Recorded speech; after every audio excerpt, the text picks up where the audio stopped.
Much of Libya is now free of its dictator, but at a terrible cost, an estimated 50,000 people dead. That staggering figure comes from the rebel commander who led last week's advance on Tripoli.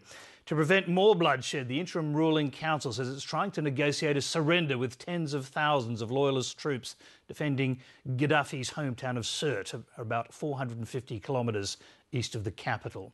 The rebels have given Gaddafi's forces until Saturday to lay down their arms or face an all-out assault. Middle East correspondent Ben Knight reports from Tripoli. Muammar Gaddafi's tribal stronghold of Sirte has 2 full days left to surrender.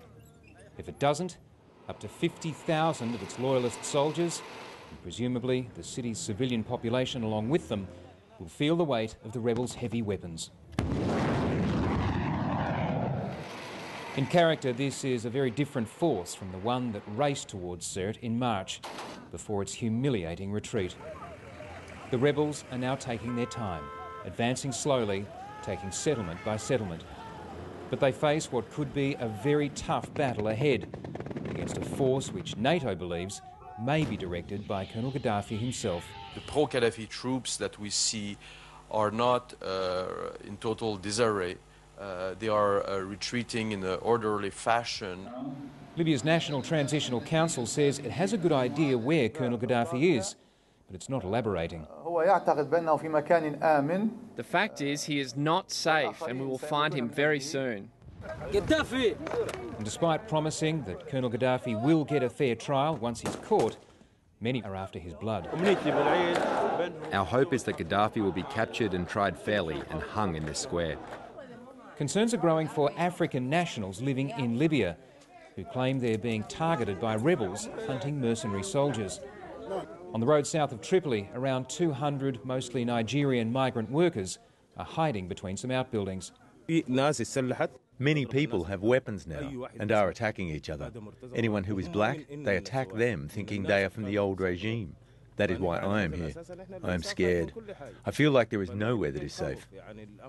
The scale of Libya's violence has been underlined by the rebels' estimate that 50,000 people on both sides of the war have died or disappeared during the past 6 months. The man who led last week's assault on the capital, Colonel Hisham Bouhagia, says the besieged city of Misrata suffered enormous casualties. I saw in a picture a graveyard in Misrata with numbers that has 7,000 persons, 7,000 people who died, 7,000 graves. But in Tripoli, all that was temporarily off the minds of those celebrating victory. On the eve of the Eid al-Fitr festival, marking the end of the fasting month of Ramadan, hundreds of Libyans gathered in the newly named Martyrs Square. It used to be called Green Square, when it was the site of countless pro-Gaddafi rallies. Here, everything old is new again. The pre-Gaddafi national anthem, the pre-Gaddafi flag, all adopted by the rebels as symbols of their new national pride. Well, with the fighting still going on and Muammar Gaddafi still on the run, there's no official end to this revolution. But this is about as close to a victory party as you're going to get. This is the first time when I'm staying in front of the camera, especially for no one, and I can say I'm free. It's the best day of my life.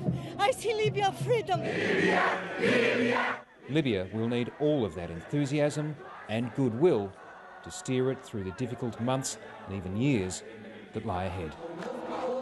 Ben Knight, Lateline.